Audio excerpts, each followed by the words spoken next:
most consumers don't know what they want yet. To that, I say you should not be so consumed with your need to be approved of. You should care enough about the stranger on the other end of the phone to ask really good, really engaging, what I call Socratic questions. You use these questions to highlight awareness to the fact that they really don't know what they're doing. The new urgency that this creates with the consumer is an urgency of a need to be educated.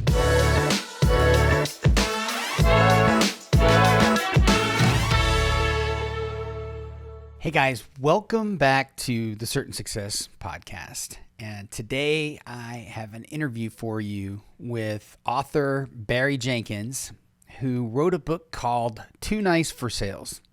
And as you'll find out in the interview, it's definitely a bit of a misnomer because Barry's been incredibly successful at sales by being super nice, by putting others first. And he's wrote a book that gives you a really practical understanding of what it looks like to do that. And he's a shining example of how your certain success flows from doing the right thing, putting others first, putting God first in your business, and digging deep, rolling up your sleeves and doing the hard work. So can't wait to share this with you. Welcome to my conversation with Barry Jenkins. Well, Barry, give everybody a little bit of background. You and I have both been around the real estate industry for a long time, and that's been your most recent sales. But just give us a little background, and don't be shy about telling everybody that you're one of the top team leaders in the country. Not maybe top 10. I don't know. No, yeah. Well, the way I explain it is when you're doing a bio, it's so that people that don't know who you are know that they should listen to you. So I don't see it as being bragging or anything like that. I actually started in real estate when I was 18. I'm in my 40s, so it's been a long career. About 2012, I sold 100 homes by myself. And so I realized that wasn't the life for me. And so I built a team. And that team is now a 100-agent brokerage. We're running one of the top teams in America.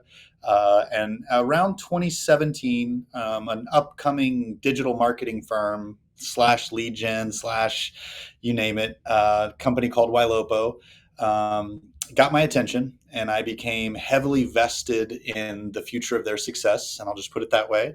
And so I've been helping them make that product since 2017.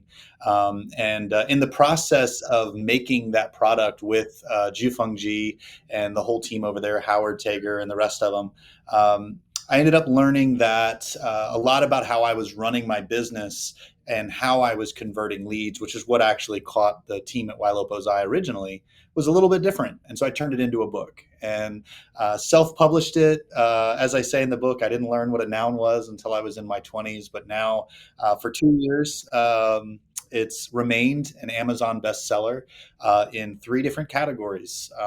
In real estate sales, it pretty much consistently stays in the top 20. Business ethics, which is a category I'm really grateful to be a member of. And then lastly, business and Christian professional growth is another one that it remains typically top 50, top 60, which that's even a bigger category. All that to say, I'm super stoked because throughout it all, I've been able to stay true to who I am. And as I've learned, and hopefully I'll be able to share with your listeners, Matt, that the slower I move, the more intentional I become, the better quality work I put out. My agents are more successful. My businesses thrive, and it's because I've figured out who I am in this big world. And it's working really well, man. I'm really, really excited to talk to your listeners. Man, well, I've known you for quite a long time, and I know a lot about your personal journey, and it just comes through in your voice. What a good place you're in, and I can't believe it's been 2 years on the book. I thought it was 5 minutes ago. I'm a little late to the punch interviewing you, I guess. But no, it's incredible. And now, can we leak out that I heard the little birdie told me there might be another one coming? Is that? Yes. Yeah. Another one is in the works, Too Nice for Leadership. And let me say this regarding being late to the game and this, that, and the other. I feel like I didn't really market it. And so for the first year, it was kind of like a baby giraffe walking through. And so within the last 12 months is when it really took off. So, but yeah, yeah. But yeah, definitely working on my next one because new problems have arisen, new challenges for nice people, and so I'm going to continue the journey. And it's the next one will be the subtitle is a compendium of all my screw ups. So it's all the ways I've screwed up as the leader. I love it. I love it. Well, all right. So let's dig in. So with Too Nice for Sales, again, I think the name is a little bit of a game because you are excellent at sales, and therefore you're not too nice for it because you're crushing it, right? But Yeah. you talk. Oh, I won't give it away. You talk about it. What's the premise, and how do you talk about it to people? Because obviously you're very successful in sales, nonetheless. Yeah, I think that at the crux of the issue, nice people really delight in making others happy, pleasing them. And that works well when the consumer, or in this case, the real estate lead, has an awareness of what they need. They need a specific home or a specific price range. And then I get to please them by answering their questions, meeting them when they want to be met with. And however, everything crumbles when the consumer does not have clarity on what they want. And so, because I'm motivated by pleasing naturally, the only way I know of to please them is to get off the phone because they don't see relevance in speaking with me. This creates a really challenging set of circumstances for realtors that are buying leads online because most consumers don't know what they want yet. And because they don't know what they want, our follow up consistently is something like, hey, I wanted to see if I could help you. No, thank you. Okay, I'll call you in 6 months. To that, I say, you should not be so consumed with your need to be approved of. You should care enough about the stranger on the other end of the phone to ask really good, really engaging, what I call Socratic questions. Socrates, Jesus, all use questions to teach the student. You use these questions to highlight awareness to the fact that they really don't know what they're doing, and it creates a new for the consumer. The urgency now, instead of is what I wanted it to be as an agent, is can I come over to sell your house or can I come over and show you a home? The new urgency that this creates with the consumer is an urgency of a need to be educated. And so I was told in 2010, I was still working through the crash. I was selling other things, life insurance, and a couple of other industries. I talk about it in the book. And one of the owners said I was too nice for sales. And that stuck with me. And I learned how to care so much about others that even though it feels awkward in the moment and I'm uncomfortable, I have enough courage to do what's best for that consumer, which is to continue to talk to them and ask them questions. I don't put this in the book, so this is just for your listeners, but I really don't like the phrase overcoming objections.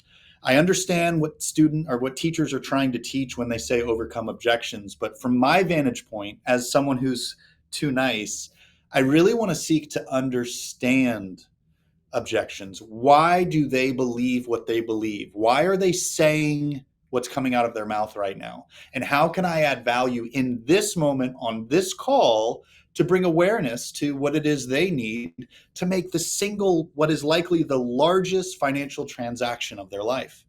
And I believe that because I do answer this question in the book, I believe that's why the book took off. For a lot of brokerages, they buy it for their new agents and veterans because they're all stuck in this place of trying to understand what the consumer wants and how they can make a living. Mhm. Having been in real estate and trained a lot of people myself and encountered tons of new agents and experienced agents, but so many people get into real estate and the vast majority of them never actually get any meaningful sales training. They learn how to not break the law. And then, or hopefully, and then, they learn how different systems work and whatever. But I think it's actually lost on most real estate salespeople that they actually don't have any sales training, which is a different thing, right? So how do you train your agents to adopt this philosophy? What does it look like? Yeah, I mean, they do take some of the courses that I've created, and I have them read my book. But outside of that, when a person begins to embark on a journey of sales, and specifically when they have kind of this nice disposition, when they get nervous, all of us, the fight or flight mechanism in our brain kicks in, which is instinctive. So they resort back to what and how they always deal with uncomfortable situations, which for most of us is to like, whatever you want, man. Like, I'm just here for you. Let me know. I'll send you an email in 6 months. And so to counteract that, one, I ask my agents to act like they care. I ask my agents to act like a person that is incredibly curious, because not all of them actually care, not in a meaningful way about strangers. Not all of them are naturally curious, and so I ask them to act that way. I give them 3 questions. These questions are in the book, and then I give them 2 objection handlers, which is how or what. And so I asked them to ask these questions like, what are you hoping to change about where you live?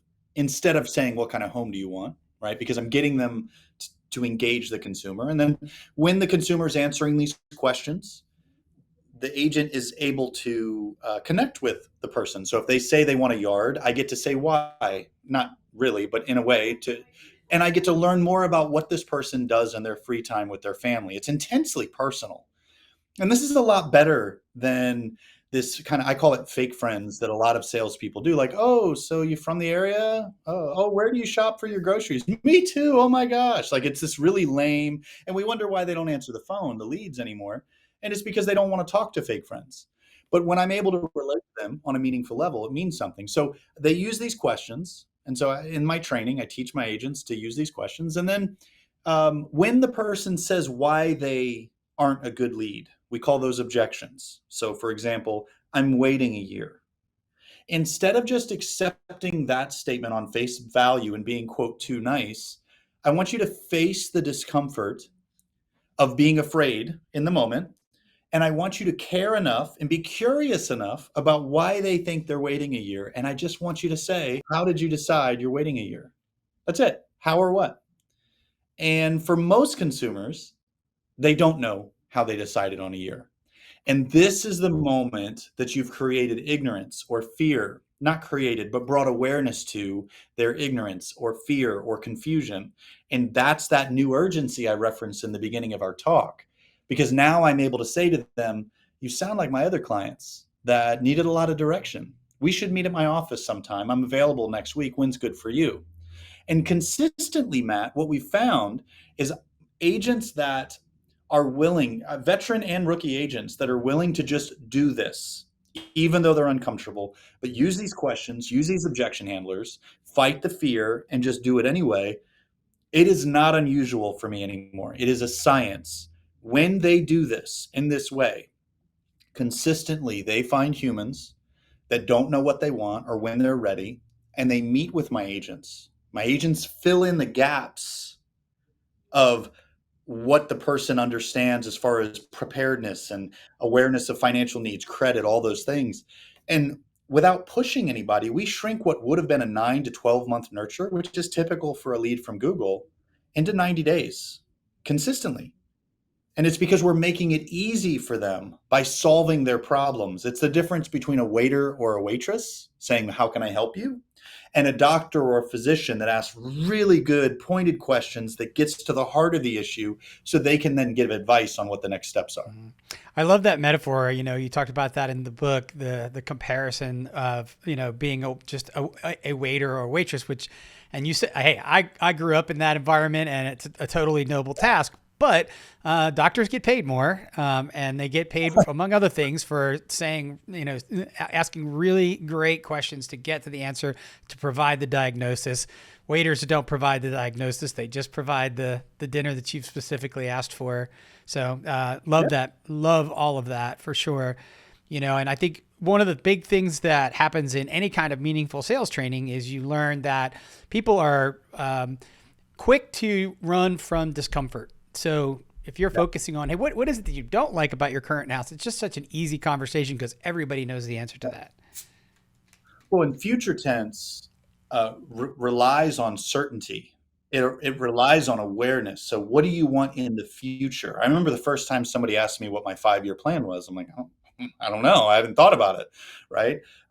And awareness is not something that a lot of people have an abundance of. It really, in our culture, which is the attention economy between social media and documentaries and radio and Spotify, we all have our attention divided. And so having clarity on what we need and what we want is not easy. People pay therapists a lot of money to help bring about a status of self-awareness.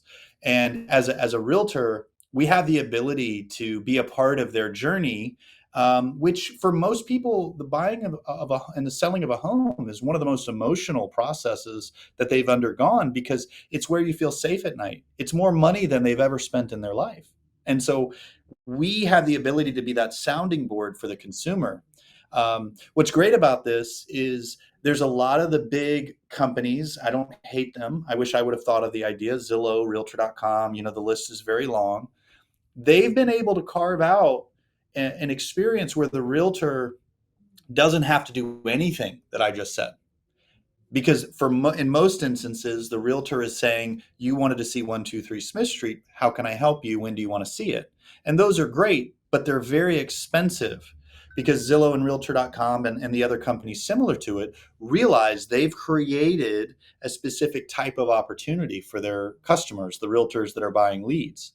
For me, that didn't scale well a market with $250,000, $300,000 homes. I had to figure out how to climb up the metaphorical funnel, to the middle of funnel, where the consumer is searching, but they don't have clarity.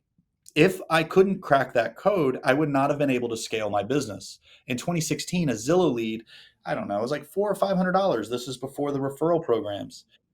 It didn't scale well, man. Everybody made money, $1 million that year, and I think my net was about 50,000. And so I knew that could not be my future, and that's what started me on the path of Google, Facebook. I started with a company called Real Geeks in 2016, which then led me to Ylopo, and since then, of course, I've stuck with Ylopo. But that's why that journey started, because I said, I can't keep doing this. This isn't worth my time. I'd rather just go sell myself.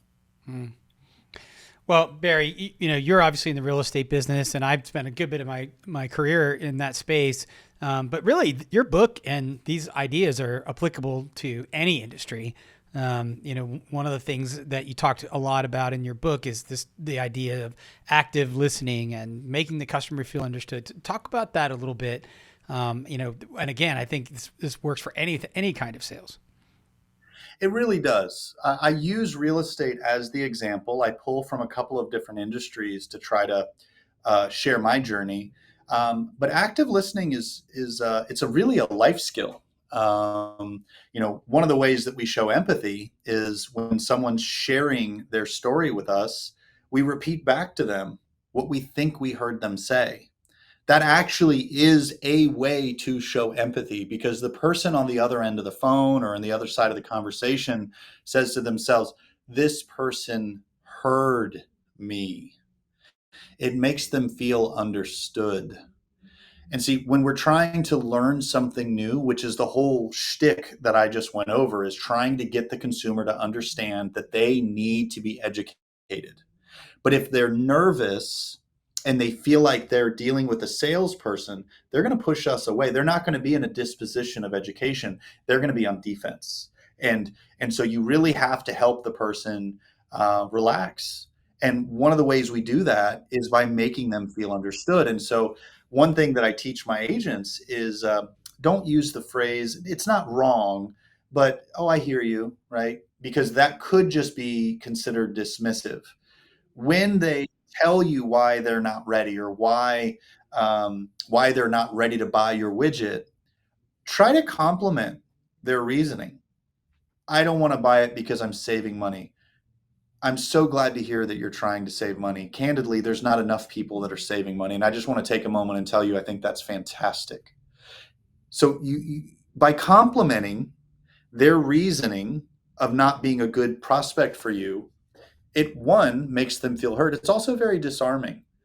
And then the whole concept of act like they need you needs to kick back in, because now I need to continue to ask questions to continue to dial in and refine what it is I'm trying to teach them. I personally believe that the best salespeople are authentic and passionate teachers. Authenticity is refreshing, and teachers have a passion for their content. We've all been in classes where the teacher just they were getting a paycheck, maybe not a good one, but they were just going through the motions, reading the book, asking questions at the end, bored out of their mind. And then you had that one. I had a seventh grade social studies teacher that just like loved social studies and loved, you know what I mean? Like he did crafts. We went outside. His delight was in the student learning. And so you might not be that type of salesperson. You might not even like the product that you're selling. However, as a teacher, you can teach people to solve problems in their life with whatever it is you're selling. And in that sense, it's very compassionate. It's very empathetic, and it's happens to make you a lot of money in the process. Mm.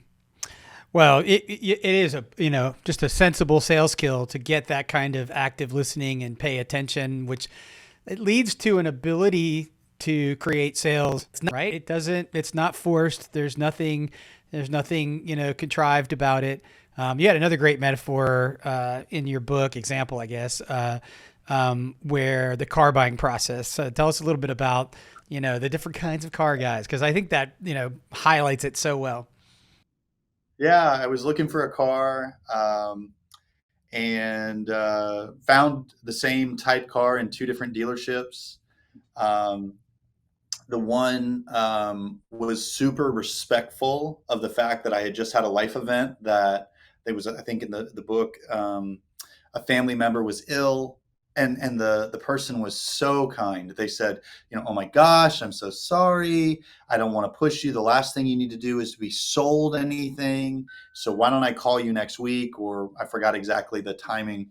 But then the other car person, same disposition, very kind. I'm so sorry. I'll tell you what, let me see if I can get approval for you to borrow the car for a few days. Maybe you can have more family members in the vehicle using their product, meeting my need, and ultimately winning my business. Because at that point, it was like actually helpful. And so one was the response to my life circumstance was to retreat and be apologetic. The other pressed into my circumstance, was just as empathetic, but leveraged the power that they had with their product to make my life a little bit easier. And I think this really represents the two types of salespeople: the one that presses in, gets their hands dirty, understands the need and desires to be a part of their journey, and the other that hides and runs from, because one is motivated by helping, the other is motivated by not bothering me. Let me say that again. One is motivated by pressing in and helping me. The other is motivated by not bothering me. And I think a lot of people that are listening to this right now, Matt, will find themselves on one of two camps. And you'll know what side you're on when you start calling your prospects, when it's time to do like your stereotypical lead follow-up. If that deep-seated fear is inside of you, which we all have some, but if it's overwhelming, I think you probably are in the camp that says, I'm bothering people and I shouldn't be calling them. And that's a mindset issue. Really, what should be happening is you should be pressing in with a desire to serve these strangers on the other end of the phone. And let me just say this as well. It is not fair to the stranger on the other end of the phone, we call them leads or prospects, to burden them with your emotional need to feel accepted and approved of. That is not fair to them. That is not their job. You should find that in your faith, your family, your friends, somewhere else, not the stranger on the phone. It's not about us. It really isn't. Yeah. Well, the thing I want to punctuate there is what's interesting about what you're driving on is that both of those people are nice salespeople, but one is a fear-focused, nice person, and the other is a service-minded, confident, but service-minded, nice person. I think when people look at the title of your book, they think on first blush that it's like, oh, well, there's the nice sales guy and then there's the jerk who's just like pushy. And, we're not even talking about that guy. Really, we're talking about No. two different flavors of nice, but one's effective nice and one's not going to be effective at all. Yeah, I really, as I say in the book, I was taught to manipulate and lie and steal, and I was very good at it, Matt. I was very good, and I put this in the book. There was like a way to where I had them draw up a chart. To this day, I don't even know if it was real of all the parts that they got returned. And I took this chart that they made for me and that, and I leveraged specials off of it. Still to this day, I don't know if it was real or not.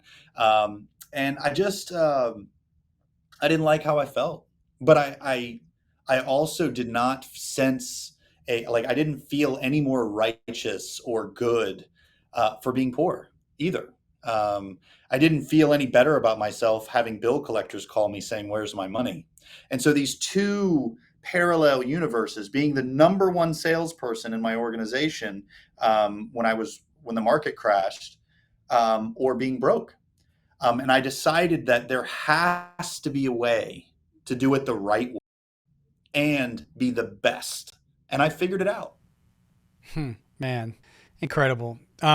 Well, you kind of teed up the next question for me, which I want to talk about change and sort of embracing change. And you told a story in the book about COVID and how that impacted your business, and I may be mixing stories a little bit because we were also talking about the downturn in 2008 timeframe, whatever. But more than once, you referenced the idea of embracing change and being open to it. And on the COVID reference, you said something like, we're all trying to wait for the time when it was going to go back to the way it was. Mhm. And I've had a lot of conversations around this with a lot of smart people, and it just the people who really catapulted forward from this last season of COVID were the people that were never looking for it to return. It just doesn't work like that. Like it's always going to be something new, and jumping forward. So talk a little bit about that with me. Yeah, yeah. I actually started my book with the story of the crash, and I ended my book with the story of COVID. And I'm starting my next book with another big life change. And so what I found is that business owners tend to we figure out how to find success, and we've got our little box, and we chart it out, and we do things a certain way, and it works for us for a while. It doesn't. Maybe market changes, circumstances changes, the product changes, the internet comes into the picture, just all this stuff. And I realized in life, specifically in 2008, I waited a year for the market to go back to normal, and it never did. Whatever normal was for me. And looking back, I now know through experience that what I should have been doing is hopeful that things go back to the way they were, but having to actively look for the opportunities that are in front of me right now. So when COVID hit, um, I remember the first week of quarantine. I took COVID really seriously. Not going to say I made a mistake or didn't. I'm just going to tell you what I did. I took it really seriously. So here I am watching the news 24/7, not going many places, and now I've got this business to run. And I use the experience of 2008. I remember telling my agents, guys, I don't know when things will go back to normal, but I do know this: there are people on our website right now that are shopping for a home. And if anybody in our area in Virginia Beach is going to sell them a home, I've decided that we're going to be one of the teams that still does it. And here's what we're going to do. And we leveraged Facebook Messenger video because Zoom was not as popular yet in the mainstream America as it was going to become. So we used Facebook Messenger, and we sold homes through live streaming Facebook Messenger to leads. Figured out a way to wear masks to where they were comfortable. Fortunately, in our state, we were considered what was the required essential services. Um, and then 3 weeks later, Wailopo had the largest webinar we've ever had. I don't remember how many thousands of people were on this webinar, all at home, all wondering what they were going to do to be able to survive this. And I remember having to teach thousands of realtors across the country the changes we made to Raya. I had to rewrite her scripts. Instead of encouraging showings, we went for video appointments. So we had to rewrite the AI. I had to talk about what my team was doing to sell homes. And so I guess embrace the challenge. Life is hard sometimes, but if you just press into it and allow the wilderness of the moment to kind of change who you are, you come out this beautiful version of yourself. And we just have to focus on what opportunities we have in front of us. Seek those opportunities, press into them. And I guarantee you, if no matter what's going on around me, I'm going to figure out how to thrive because I've decided that's just what I'm going to do. I'm not going to just sit on my hands and be a victim to my circumstances. Being a victim is a decision because I can't control the world around me. All I can control is how I respond to the world around me. And that's what we're talking about, is how you respond to what you see in front of you. And it's a much better way to live, I'll tell you that. Totally agree. And I think, you have to go through at least one of those big cycles before, maybe, I guess it would be easy to tell someone, hey, this is what you should do. But until you've lived through it, it's a little bit different. But I had a very similar experience in 08, 09, totally circled the drain and ultimately ended up, digging myself out, rebuilding, and, I've done that multiple times in my career. But gosh, would it have been different if I had known that first day, right? And to your point, fast forward to COVID, the day COVID dropped, which there was a day for me, it was a day which will live in infamy when we had 2 of our conferences scheduled. And the day that I had to kill those, which I held on for dear life until the last second. And the day that I had to kill those was the day. So the day it dropped. And then the next day I'm okay. I never thought anything else except for I'm going to go figure out a way to, run through this and, make a huge transition and whatever. But that was because you and I both had the experience of '08 is what I'm driving at. Yeah. Yeah. Well, so Dale Archdeacon tells a story. He owns Smart Inside Sales, I think is the name of the coaching organization.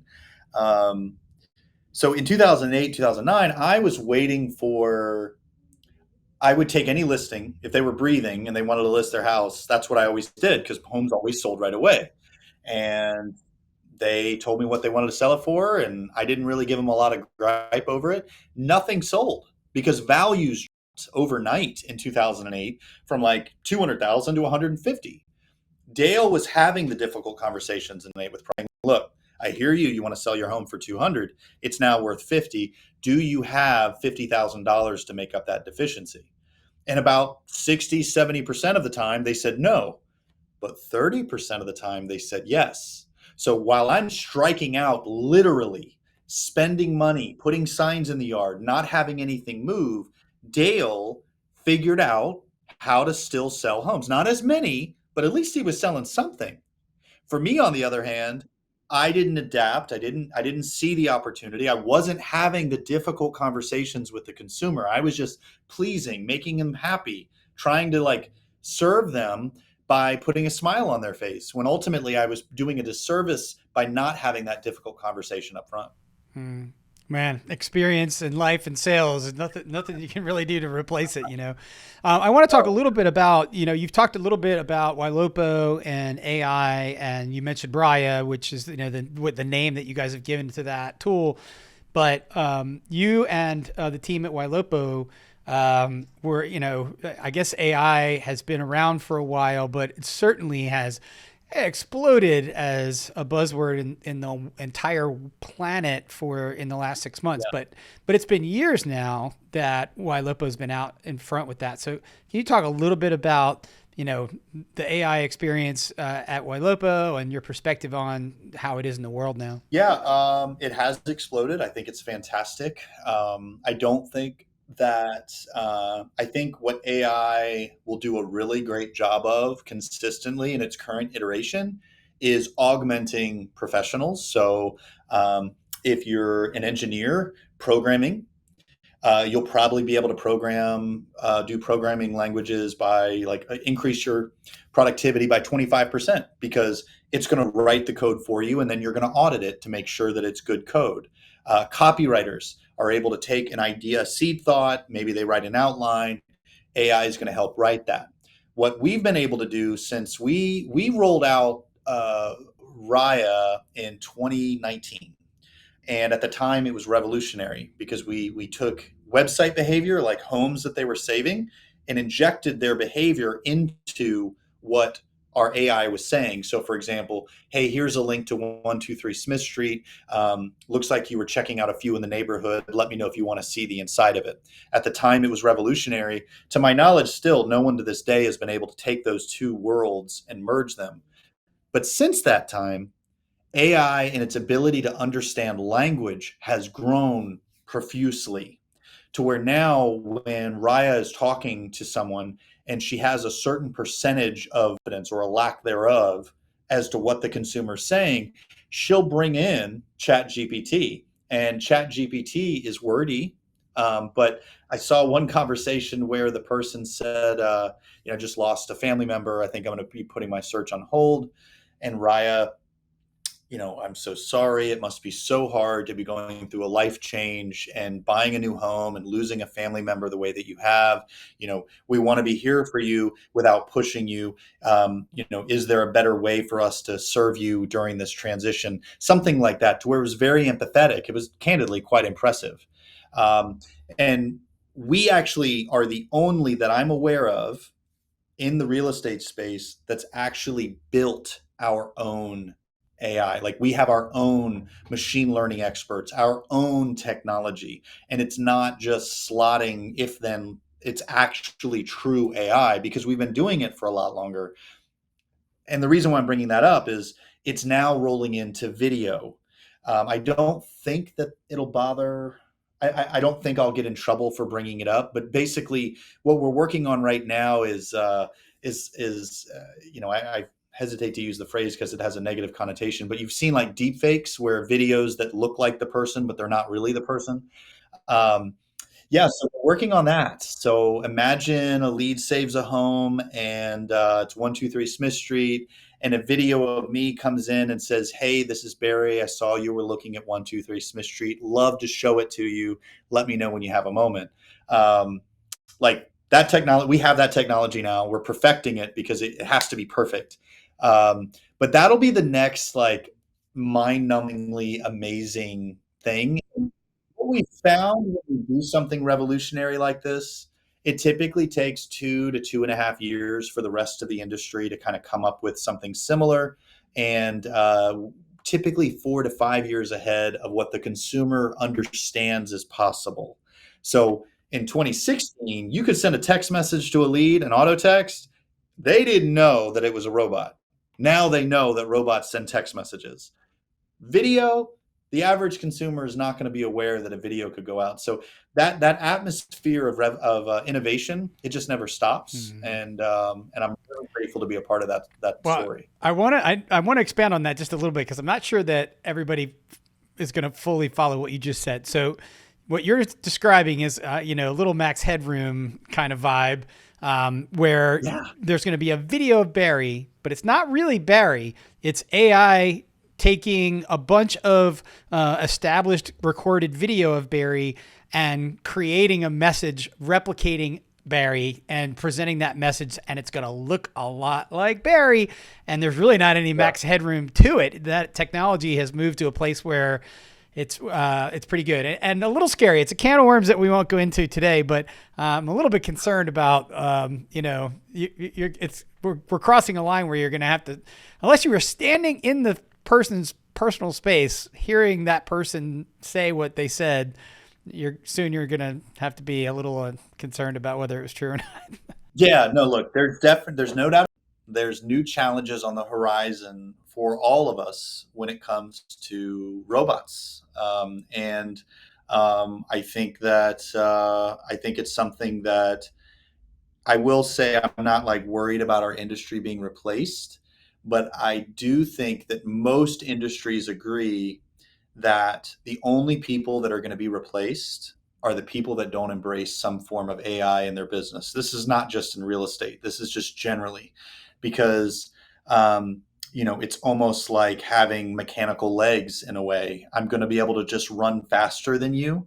And so understanding how that makes sense for your business, maybe it's not AI texting, maybe it's not AI blogs, maybe it's AI transaction management. Maybe it's AI digital marketing. There's just all kinds of ways that you can kind of accelerate your success by leveraging the technology available to you today.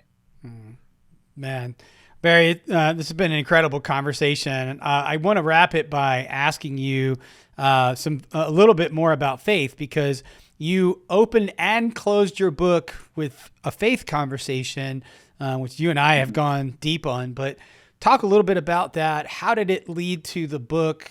I know it's baked into your whole life, but share with us a little bit about that piece of it.